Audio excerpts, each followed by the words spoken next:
back to the next segment of in situ chemical oxidation. In this segment, we'll be speaking about the chemical compounds, or those chemical reagents used in an ISCO process. In particular, we'll be speaking about hydrogen peroxide and how that behaves in a Fenton's type of reaction, and then how that is enhanced in a catalyzed hydrogen peroxide reaction. We'll also talk about persulfate and, of course, permanganate as well. So what gives the ability of the oxidant to steal electron? And that's, by and large, captured in the half-cell reaction that will occur. And on this chart here, one can see very quickly that the hydroxyl radical is the strongest radical species of all of them. Next in line is the sulfate radical that gets produced as a result of persulfate. Ozone is there in some strength, and permanganate is not as strong as the hydroxyl radical or the sulfate radical. So again, the oxidants that are the standard ones that are used quite widely now are those that involve hydrogen peroxide, better known as the catalyzed hydrogen peroxide propagation reactions, or CHP, and they involve soluble ferrous iron, chelated iron, or natural iron. There's also a form that is a solid peroxygen. Ozone is a gas that would then be used as part of an in situ air sparging process. Permanganate is a solid oxidant, and when it gets dissolved, it will then release or dissociate into the permanganate ion. And persulfate, again, is a solid. When it gets dissolved, it would then create the persulfate anion, and that you can activate that through a range of approaches to create both the sulfate-free radical, but more importantly, to the very strong hydroxyl radicals. So if we stare back in time here, back to 1894, the time of H.J.H. Fenton, and he took the hydrogen peroxide and ferrous iron and combined them both to produce a ferric iron, and more importantly, was able to show that the hydroxyl radical was formed.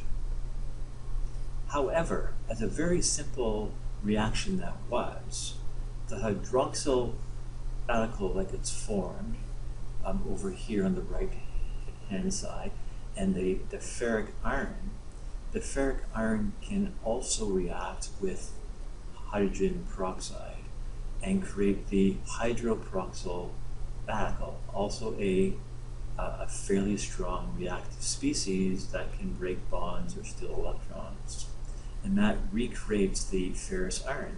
So one can quickly see here that the ferrous iron is recreated here, or regenerated, as they say, and this is a pure cyclic feedback process. Well, if you stare at all of the possible reactions in a chip-like system, you create a range of oxidants, and you also, as the process of reactions unfold here, you also create a superoxide radical and a hydroperoxide anion. Both of those here, underlined in blue, are actually reductants. So with a catalyzed hydrogen peroxide propagation series of reactions, you create both a suite of oxidants and a suite of powerful reductants. So a very nice, interesting suite of compounds to attack a range of bonds. Now, if you're struggling with the idea of what is a radical? Well, it's a species with an unpaired electron, and it's highly reactive. It has a quasi-steady state concentration of between 10 to the minus 12 and 10 to the minus 16 moles per liter. Not a lot of it around. Since it's a highly reactive compound, it can only transport a few nanometers, which means it can't go very far. So for these chemical oxidants to be used effectively, the reactions that occur to create the radicals have to occur right at the point of reaction and right at the point or right at the target point, or if you happen to have a site with a non-aqueous phase liquid present, it would happen right at that point. Now, so far all I've shown you was what happens to hydrogen peroxide and ferrous iron. Now what happens if we now add in the mix now of hydrogen peroxide, ferrous iron, and now an organic compound?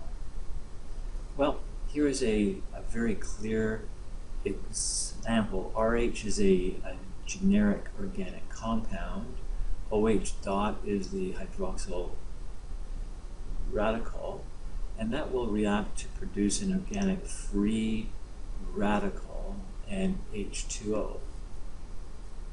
Now that reaction then can either propagate a chain, as the one that I've shown below here, where the organic free radical will react with hydrogen peroxide and actually propagate the chain, or the compounds may react to produce a non-chain reaction process that will stop that reaction. They may recreate ferrous iron again, or they may just end up terminating the chain. So when you think back to Fenton's reagent, which is not used at all, you add hydrogen peroxide and ferrous iron, very unstable. There's a variety of competing reactions that occurs. And in fact, if they are used in an aquifer material, the decomposition of hydrogen peroxide is accelerated by the presence of either carbonates or other minerals present. So the overall reaction for Fenton's then is one here for TCE, in which we have hydrogen peroxide that will require a iron and acid. The acid would be a pH of 3 to ensure that the ferrous iron is staying within the dissolved phase. So typically using phosphorus acid to get the soil and groundwater to a pH of around 4, add in between 10 to 50% by weight of peroxide, and add some ferrous sulfate in if it's required to add in ferrous iron to the system. Ozone is not as complicated as hydrogen peroxide. Ozone will react to produce the hydroperoxide anion. That will actually react with ozone and produce both the hydroxyl radical and the superoxide radical. Again, the blue line indicates it is actually a reductant. Or the peroxide itself will react in a peroxone case where you have actually flushed the site with hydrogen peroxide to create both the hydroxyl radical and the hydroperoxide radical. Now let's talk a little bit about permanganate. There are two common forms. There's potassium permanganate, that's a solid form, and sodium permanganate, that is a liquid form. Permanganate is very easy to understand from a chemistry perspective. It will require or steal 3 electrons and produce a solid precipitate called manganese oxide, and that will operate or work at a range of pH between 3.5 and 12. The stoichiometry is very simple. Here's the stoichiometry for PCE, TCE, dichloroethane, and vinyl chloride. In terms of the rates of reaction, they're also very easy. They are a second order rate of reaction, first order with respect to the concentration of the oxidant, and also first order with respect to the concentration of the compound of concern. Here is a chart from a published paper that shows the reaction rate along the x-axis and the organic compound known at that time along the y-axis.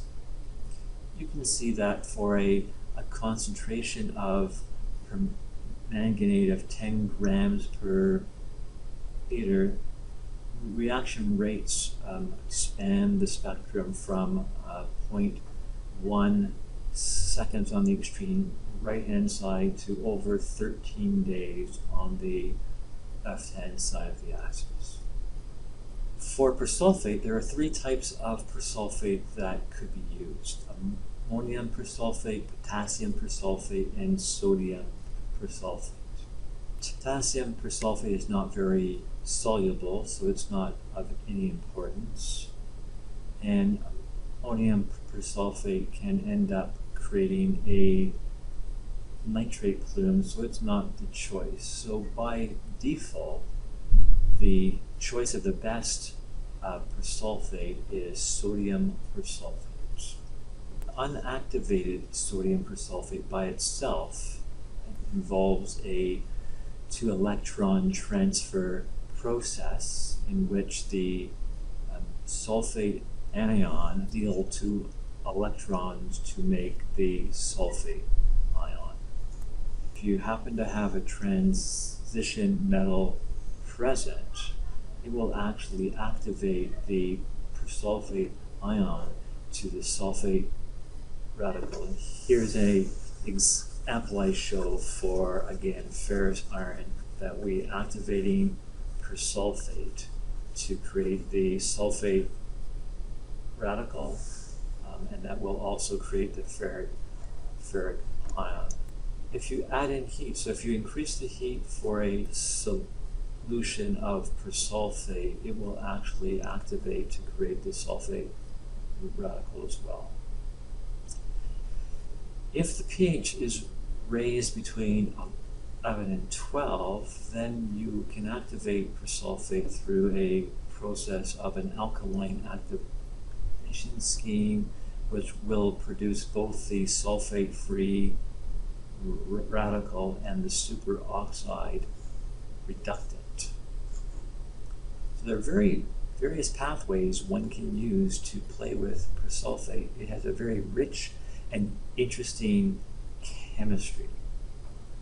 So again, the ways to activate persulfate: there's light, there's heat, range of chelated metals. Hydrogen peroxide can actually activate persulfate. As I said, if you increase the pH to around 11 or 12, that will cause a alkaline activation of persulfate. There has been some evidence that naturally occurring organic matter can also activate persulfate, and there are other ways that are now being explored. So when you start off with a persulfate ion, it can decompose to sulfuric acid. It can use a direct oxidation pathway and want to have an electron transfer approach. You can activate that with ultraviolet light, heat, or iron to create the sulfate radical. It can also produce with H2O to create Caro's acid in an acid catalyzed system, and it can also hydrolyze again to sulfuric acid. So there's a range of potential reaction pathways to activate persulfate. Again, the direct oxidation pathway, the sulfate radical production pathway, Caro's acid, hydroxyl alkyl gets formed when you're playing around with alkaline activated persulfate. Superoxide is formed, and there's a case where you can create the hydroperoxide anion. The chemical kinetics are very complex. So here's I have an expression for the change of a compound of concern with respect to time, expressed as a series of second order reaction rates. And it depends on, again, the compound of concern and then the concentration of the reactive species. There is a fourth oxidant that's been around. It is called activated sodium percarbonate. It's actually a solid phase peroxide. There's not very much is known about this because the supplier is very secretive about how it actually works. But I believe it's a activated sodium percarbonate. Again, it's a solid phase hydrogen peroxide. So the oxidant choice.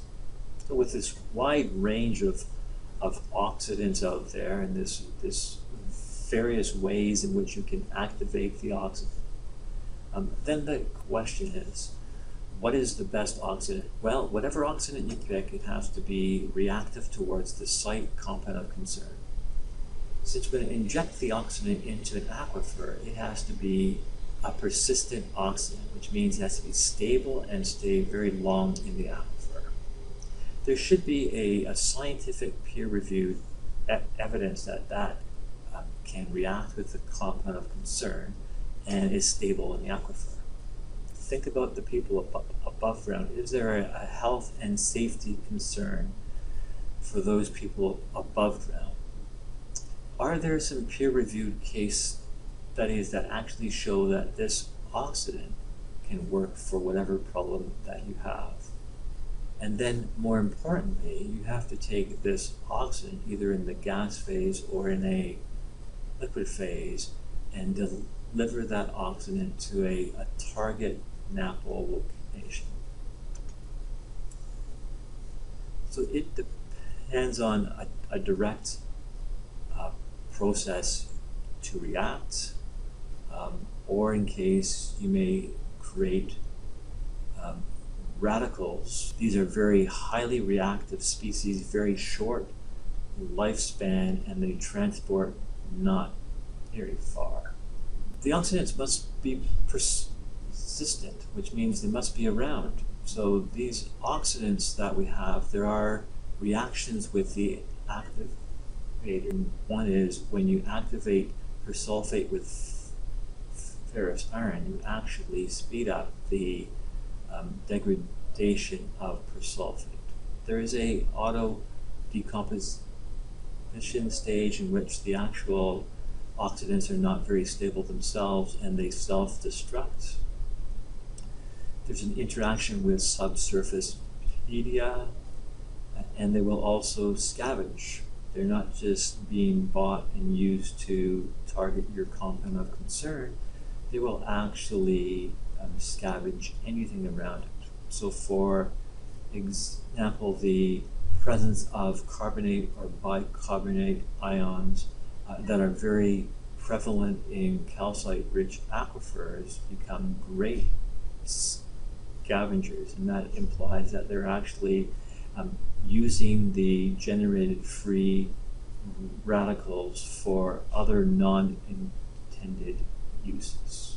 So overall, the effectiveness is not only can the oxidant attack the compound of concern, is it stable? Can you transport the oxidant from the injection point to the area that you want to treat?